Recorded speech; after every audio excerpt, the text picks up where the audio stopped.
We've seen a pretty dismal and worrying response to the words of wisdom and useful suggestions from Scott Morrison that I shared with you yesterday. The former PM says the government should work with the leaders of Muslim communities to ensure accountability and transparency in mosques and schools to try to identify and flush out any Islamist extremist indoctrination. Here's some of what he had to say. This requires a peak body that goes beyond representation to being given the authority and tools to enforce membership standards. This does not currently exist in Australia. Religious education should promote coexistence, civic responsibility and respect for Australia's pluralism, explicitly rejecting anti-Semitism, sectarianism and incitement. Teaching should be transparent with English translations available. Religious leaders must also clearly reject political Islam and transnational movements that weaponise faith for power rather than worship, and warn their faithful about such movements.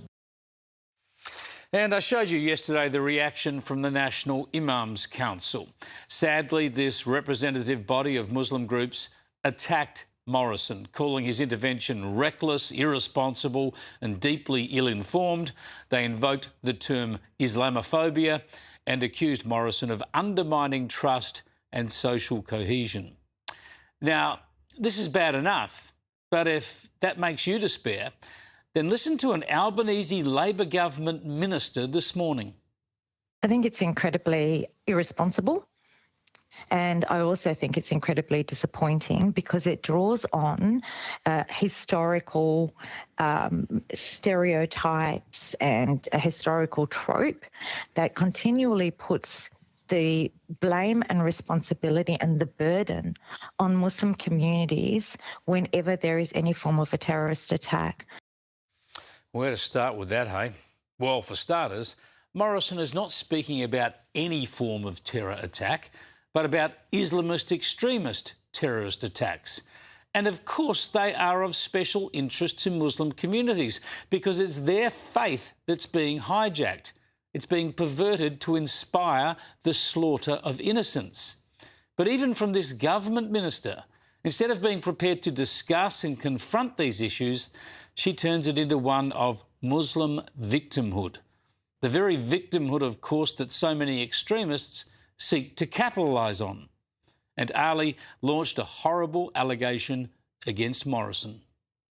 This consistent seeking to blame the entire community, an entire faith community, for the actions of two radicalised individuals to take advantage of something like the Bondi attacks to sow seeds of discourse is absolutely abhorrent and should be rejected. Now, Anne Aly is a Muslim, the first woman of the Islamic faith elected to our federal parliament. So her role in this debate is crucial. It's one of leadership, and she's failing that responsibility badly. Because if you had the patience to stick with this interview, she actually admits to the very problem that Morrison is trying to deal with.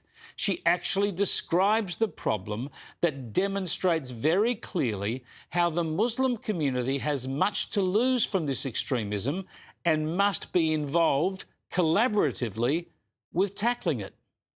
It is an ideology that is political in the sense that it seeks to establish a form of Islam, a particular interpretation of Islam that is extreme and that is rejected by the vast majority of Muslims. So yes, there is an ideological strain of Islam that is extreme and that is used to radicalise individuals towards a particular worldview. Yes, Minister, that's what we're talking about. And that's why all of us, but especially Muslims, ought to be very focused on combating this ideology. Let's work together in this battle. I'd be very happy to have you here on this program to discuss it directly.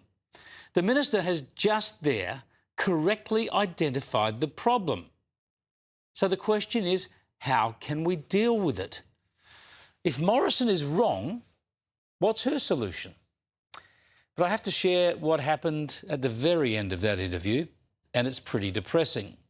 The Labor Friends of Palestine has opposed next month's visit by Israel's President Isaac Herzog.